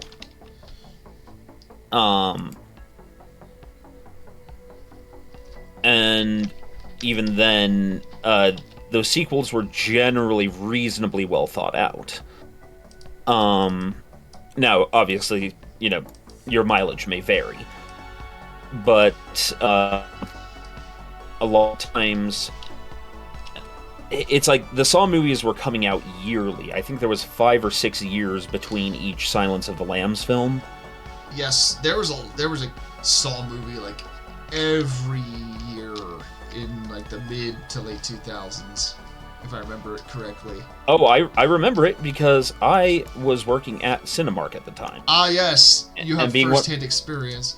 And being one of the bigger fellows for a company that was too fucking cheap to hire actual security, I got to sit in those shows to make sure nobody was doing anything stupid, because horror movies is what brings the drunks out. I mean, I'm not gonna say I haven't brought beer into a movie theater before, but I can see where you're coming from. Yeah. Well, and again, like, a person sneaking beer to the movie in their tummy, that's all good and well, or, you know, they, you know, bring a beer or something because they want to enjoy themselves. The fuck ever. But, like, when you have these... What do you even call it? Like, is grown-ass men that get into fights in movies. You have people having sex in the theater. Why? That's like... It'd be different if it was like, I don't know, an empty theater, but I feel like that wasn't the case. Often it wasn't. Yeah, it's just like... You guys exhibitionists, or... Yeah. And so, that was something that there was a lot to deal with. That I just... When I quit that job, I was very glad when I quit that job. I could not work in a theater like that, I don't think. Yep. Most of my jobs have been like manual labor stuff, which isn't a bad thing. I like being outside. I like using my hands and working on stuff, but there's just sometimes like marking utilities, man. That was a lot of a job. You know, having to be on call and shit, especially, you know, having to go out in the middle of the night to mark like a telephone pole or something, and after a snowstorm because someone slid into it. And then having to get up at like 5 and go to work. Yeah, that could be like when I was driving. Yeah, I did that job, I want to say, like 6 months before I decided to go, or before I worked somewhere else. And even when I was leaving, I was like, oh man, I feel bad for leaving you guys. And the one guy was like, no, don't. Yeah, well, and especially when you're younger, it's easy to think in terms of like maybe not loyalty, but like that is how our brains are wired. You just want to like you form camaraderie with people, and you're just like, I don't want to leave these people because I work with them, and you know I empathize with them in a lot of ways. Yeah. Which, you know, I can understand that to a point, but also you do kind of have to think of yourself with shit. It's like, is this job a good fit for me? Is this something I want to stick with? You know. Yeah. It's like, I don't mind the job I'm at right now. It's honestly pretty laid back, and it is a large part of the reason why I'm able to do the stuff I'm able to do in terms of drawing. Yeah. But, you know, at a certain point, it's like, is this a job I want to stick with, you know?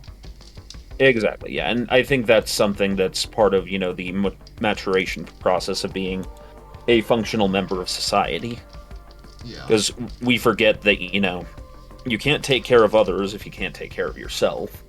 Yeah, that's the thing too. It's like, I can understand people that are fine with working overtime and things. Like, I totally get it.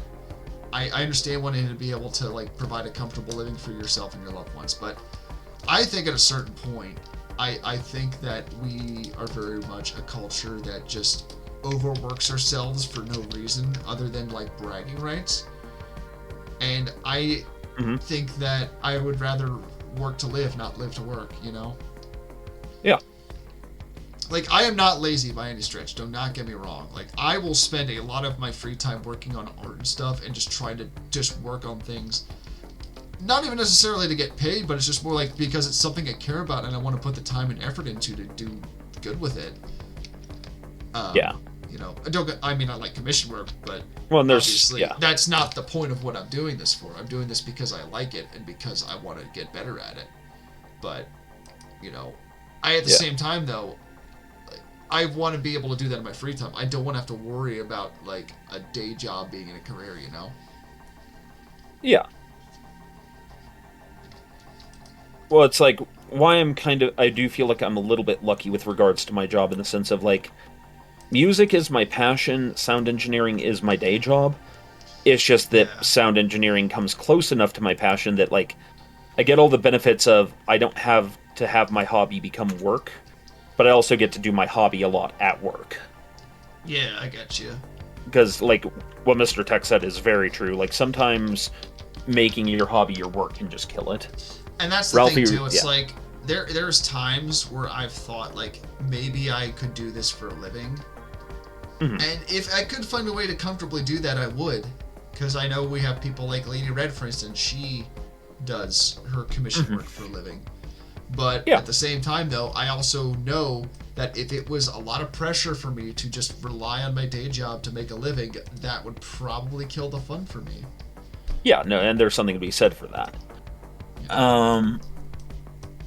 Ralphie says in response to the whole not wanting to, leave your coworkers is kind of akin to trauma bonding.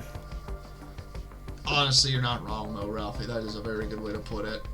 Well, and in some ways we exaggerate it by calling it trauma bonding. There is something to be said for people that you do shit you don't want to with. You gain a respect for them on some level. Yeah, especially if they've been there for a long time. Yeah. And then, like, if you do work in a sufficiently bad job, then maybe trauma bonding is the right word, but I also feel like those are terms that can get overused. Yeah, and it also, in a way, is just like, degrading this, like, what it actually is and how harmful it can be. Yeah. You know what I mean? Oh yeah. Well, and again, trauma comes in multiple levels. So like, somebody who gets yelled at a lot by their dad as a kid, like enough to where it's psychologically damning, is traumatized. Yeah. Now a man who's been forced to kill people in war, I would say probably more traumatized. But in principle, the two are both trauma, and both need to be treated and treated respectfully. That's the thing too. It's like I feel like, and this might just be a me thing because I have a habit of overthinking, believe it or not. But I feel like there is sort of a it's not explicit, but there's very much like a comparison of like trauma and hardship people have had to go through. Yeah. And just like in society in general, not like any specific stripe or anything, And, I can understand, being more passionate about X or Y thing because of what you've had to go through. And I feel for people that have really had to go through stuff, but it's like, if the shit that I've dealt with in life, like, I wouldn't want to wish that on anybody. And I don't want people to feel bad necessarily just because I went through it, Unless they were trying to be a dick about it, but that's a different kind of person. Yeah. It's like I would very much like people to just be able to live their lives happy in the way that they want to, and I feel so much, I feel so much sympathy for people that have to deal with hardship and shit like that. Well, yeah, and it's also a fine line because like the unfortunate reality is you have to overcome your pain, your mistakes, your problems, the mistakes that were done to you. But you also can't just say it's something you get over. No, yeah. And so it's a very fine and difficult line. Yeah, which honestly is kind of a more recent thing culture-wise, but that, again, like, that's a fucking whole conversation. Yeah, and that's fair. So one thing I was going to bring up, I had an idea that I thought you would appreciate, mate. Oh? So in thinking up more stuff in my setting for like force field technology and so forth, well, no, like this is, I actually genuinely think you'll find this interesting. I'm not trying to play on that whole thing. In fact, in some ways, I'm wanting your take as somebody who's not a fan of a lot of the way that force fields are used. My whole thing with it too is like, I don't dislike the idea of the concept. It's just like I would like to see it used more smartly. Yeah, and so the idea though was you have the system that maintains the force field, the multiple nodes around the ship that maintains the force fields, but they have to be on tracks with essentially hydraulic presses to prevent them from slamming back too hard. Oh, that's actually really interesting. Yeah, because the energy they're projecting is being pushed back on them when it takes a hit. And so it's like you have crews reaction to it. Yeah, because if they had them placed in hard, it would start buckling the shape of the ship. Oh, that's a really smart take on that. I really like that a lot. And so you usually see the force fields are actually inside the ship, emanating the force field around the outer body of the ship, but the ship still has additional armor plates over that's trying to keep the force fields from being used directly. Yeah. And so, like, it becomes a matter of armoring. And then more advanced ships also have the ferrofluid armor. Where that also has a benefit of explaining, like, why shields would go down in combat. Because it's like, they're overloaded to the point where there's a safety cutout because it's going to start doing physical damage to the ship, Exactly. Now you see what I'm laying down. I like that a lot. That's a really interesting take on energy shielding. Yeah, and the benefit in my mind is it doesn't take away from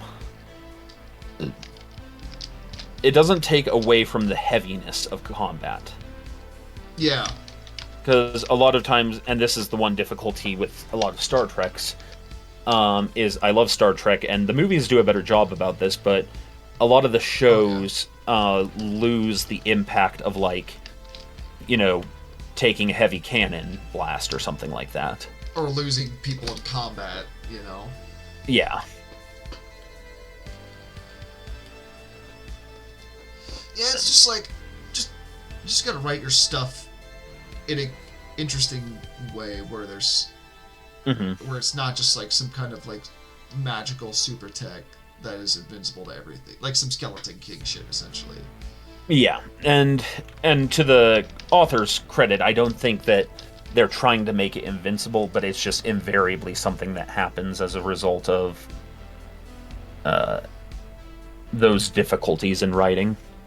Yeah, especially for like a TV show, because that shit isn't necessarily a set narrative. It'll change season to season because of how TV shows work. Yep.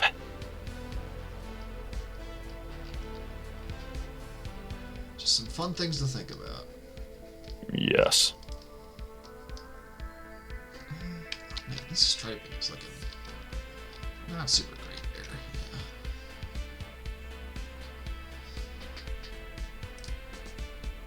I get very particular about stuff when it comes to Night Owl says, Storm, you made me slightly miss having to make annotated screen capture videos.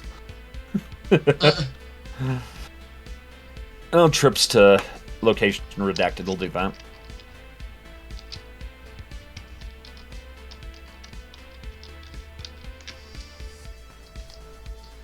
There we go. Yeah, it's a lot better.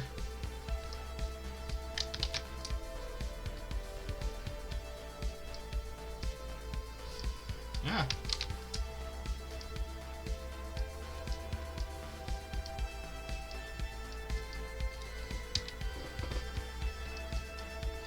Perfect.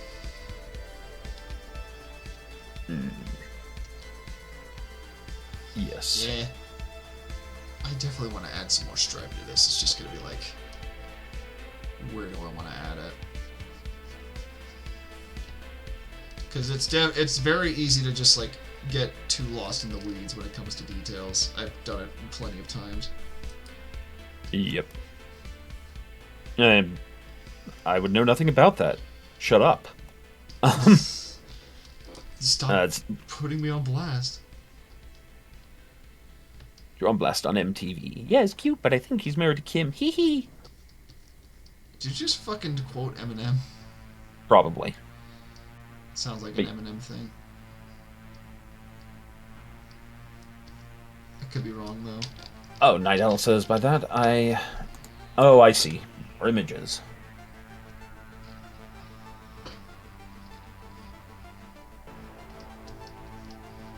Ah. So apparently Glock has a really protective attitude towards the appearance of their pistols. I can see that. This I did not know. I would imagine certain companies probably don't want their weapons portrayed in a negative fashion. Mm-hmm. Well, it appears that it's suing other gun companies for infringing on the appearance. Oh, that's interesting. My original character, Do Not Steal. My original gun, Do Not Steal. It's like, your gun is a brick, sir. Like, Glocks are not the most appealing handguns to look at. Not to say they're not good handguns, but if you're going for aesthetics, you know. Yeah.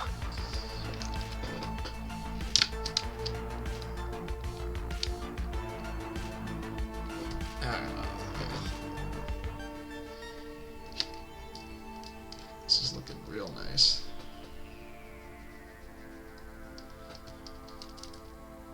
I am glad that this is turning out better than I had hoped. I wasn't sure how coloring this was going to go today, but making good progress.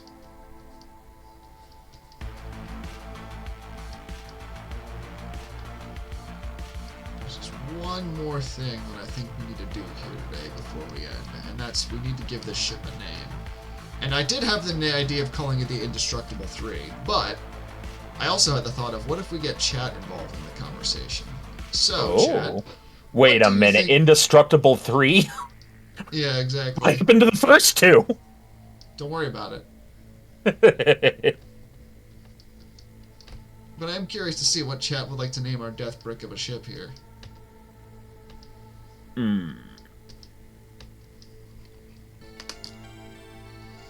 Let's see. I'm curious to see what names.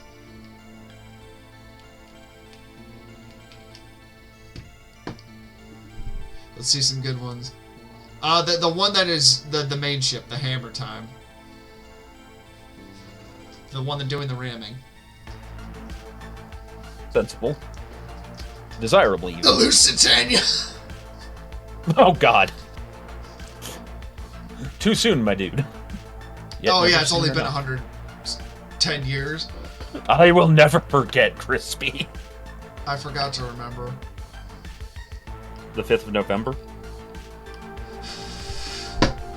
It does remind me of a meme that I saw the other day. But... Yes. Oh, the Olympic might be a good name. I was thinking something a bit shitposty. But...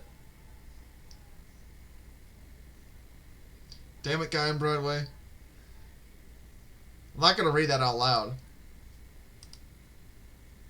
I'm not taking that fucking... Oh my god! Ocean Gate 2. Right, I only brought it up because I was thinking of the movie. I forgot that we had a thing earlier about that. Forgive. I'm sorry, Night Owl. Please don't spank me.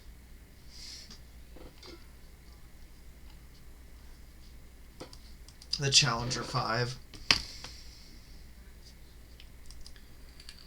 The mentally challenged Der 5. Yeah. Oh, actually, we have a fun font to use for this. I got like a fucking Star Trek font, so it's like... Do it.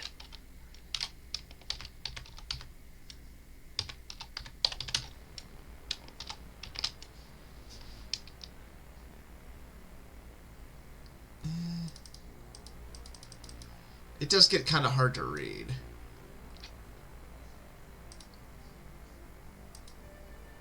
Oh god, not that one. That's even worse.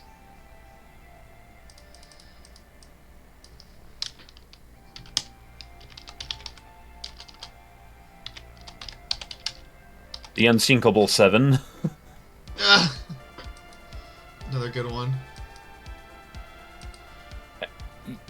The worst part about that is the only thing that would prevent namings like that from happening is because sailors are actually a little too superstitious to be that stupid. I know, that's what makes it fun. The inflammable.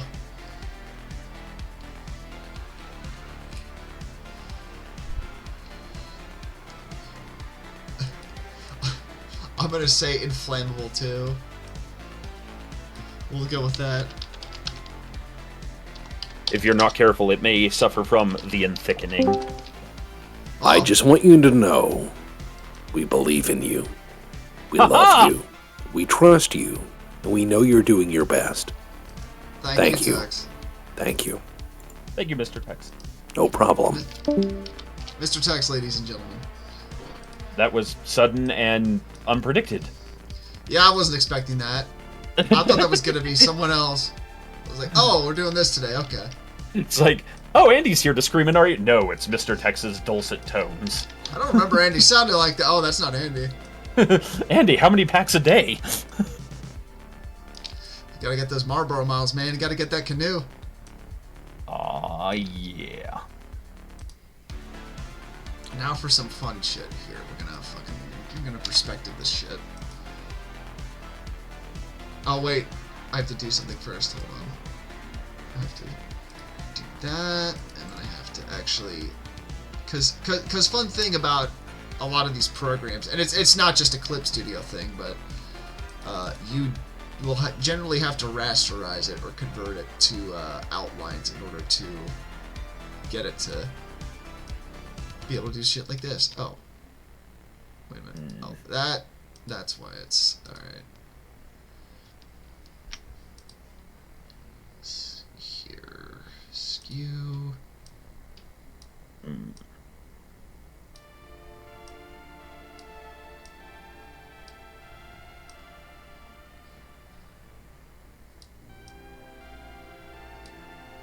This is proving to be more difficult to line up than I thought it was going to be. Hold on, let me try a different way of doing this. That is the nice thing. There's different ways to transform stuff. So let's see if perspective works.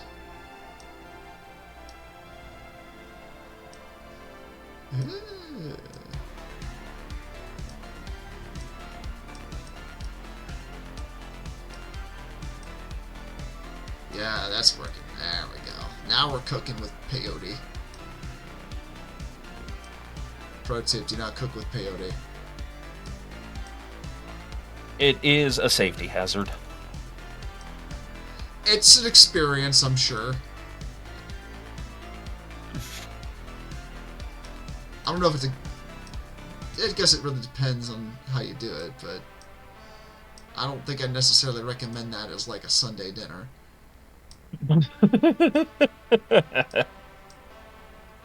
I don't know. I've never been to Burning Man, so I can't confirm. I actually did have a professor in college who was my ceramics professor, which was an awesome fucking class, but he and his wife apparently went to Burning Man, and it's like, yeah, I can see it. Oh, dang, we're running over time here. Shit, I need to finish this up real quick.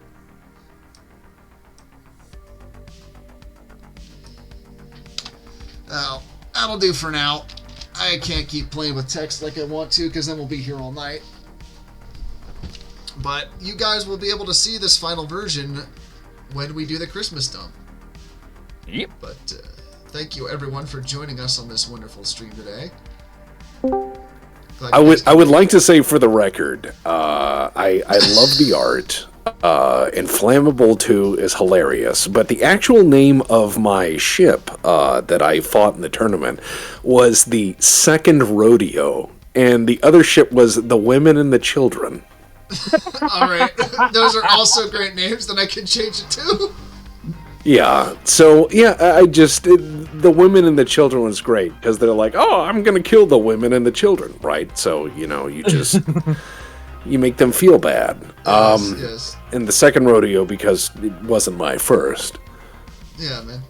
But no, Inflammable 2 works quite fine, and I love the little Colt on the arm. I think that's hilarious. Oh yeah, we had to throw the 46 in there. How else? Well, of course, absolutely. Absolutely. Yeah. Well done. Well done. Sorry. Thank you. All right. I'll retreat. No, you're fine. Just wanted to... I'm enjoying the guest appearance. It's like opening the cockpit door and being like, "Hey guys, how's it going? It's Tux and the Black Pants Legion." Oh my God! Please sign my airplane. Shut the fuck up, Storm. I will punch both of you. All right. So, anyways, I didn't do anything. Well, okay. I'll punch you less. Okay, that's fine. I'll take that. All right. Have a good one, boys. Have a good one, too. And on that note, I think it's a good spot to end stream. Oh, man. Happy Thanksgiving, everybody. Goodbye. Be kind, be better, and be safe.